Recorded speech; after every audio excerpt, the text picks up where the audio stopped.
20 ವರ್ಷ ಮುಂಚೆ ನನಗೆ ಹೇಳ್ದೆ ಕೇಳ್ದೆ ಬೇರೆ ಒಂದು ಕುಟುಂಬನೇ ಕಟ್ಕೊಂಡ್ರು.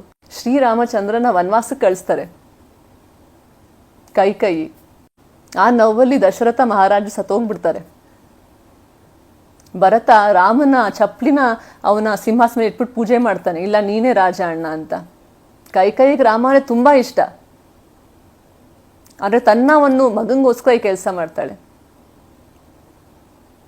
ಆದ್ರೆ ಇಲ್ಲಿ ನನ್ನ ತಮ್ಮನೂ ನನ್ನ ಸ್ಟೆಪ್ ಬ್ರದರ್, ಅವನು ಭರತೂ ಅಲ್ಲ, ನನ್ನ ಮಲ್ತಾಯಿ ನಮ್ಮ ಚಿಕ್ಕಮ್ಮ ಅವರು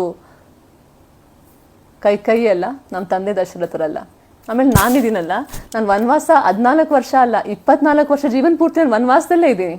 ಆದರ್ಶ ಮಗಳಾಗು, ಮಾದರಿಯಾಗು, ಆದರ್ಶ ತಂದೆ ಆಗ್ಬಾರ್ದಾ? ಇವ್ರು ಮಾಡಿದೆಲ್ಲ ಸರಿ, ನಾನು ಪ್ರಶ್ನೆ ಮಾಡಿದ್ರೆ ಅದು ತಪ್ಪು, ನಾನು ನ್ಯಾಯ ಕೇಳಿದ್ರೆ ಅದು ತಪ್ಪು, ನಾನು ಏನಾದರೂ ಮಾಡಿದ್ರು ಅದು ತಪ್ಪು. ನೀವೆಷ್ಟು ಜನ ಚಿಕ್ಕಮ್ಮಂದಿರನ್ನ ನೋಡಿದ್ದೀರಾ?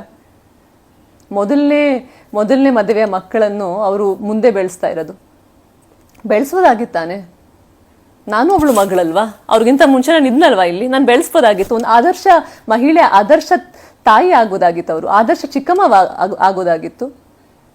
ಆಮೇಲೆ ನನ್ನ ತಂದೆನ ಆದರ್ಶ ತಂದೆ ಮಾಡ್ಬೋದಾಗಿತ್ತು. ಯಾಕೆಂದ್ರೆ ರಾಜಕೀಯದಲ್ಲಿರೋದು ಇವರೆಲ್ಲ ಅಲ್ವಾ, ಸಾರ್ವಜನಿಕ ಸೇವೆ, ಸಾರ್ವಜನಿಕ ಜೀವನದಲ್ಲಿ ಇವ್ರಿರೋದು. ಇವ್ರು ಎಂತ ಮಾದರಿ ಮತ್ತೆ ಸಮಾಜಕ್ಕೆ? ಇವರಲ್ವಾ ಒಂದು ಎಕ್ಸಾಂಪಲ್ ಸೆಟ್ ಮಾಡ್ಬೇಕಾಗಿರೋ, ಉದಾಹರಣೆ ಕೊಡ್ಬೇಕಾಗಿರೋ ಜಗತ್ತಿಗೆ ಇವರಲ್ವಾ? ನೀವೆಲ್ಲ ಹೇಳ್ತಿರಲ್ವಾ ನಿಮ್ಮ ತಂದೆ ಜೊತೆಲಿ ಇರು ಅಂತ. ಹೇಗಿರ್ಲಿ? ಈ ಪ್ರಶ್ನೆಗೆ ಉತ್ತರ ಕೊಡಿ. ಹೇಗಿರ್ಲಿ? ಯಾವ ತಂದೆಗೆ ನನ್ನ ಪ್ರಶ್ನೆಗಳಿಗೆ ಉತ್ತರ ಇಲ್ವೋ, ನಾನು ರೀಚ್ ಮಾಡೋಕ್ಕಾಗಲ್ವೋ? ಅವ್ರ ಮನೆಗೆ ಹೋದರೆ ಅವ್ರ ಪೊಲೀಸ್ ಕರೀತಾರೆ,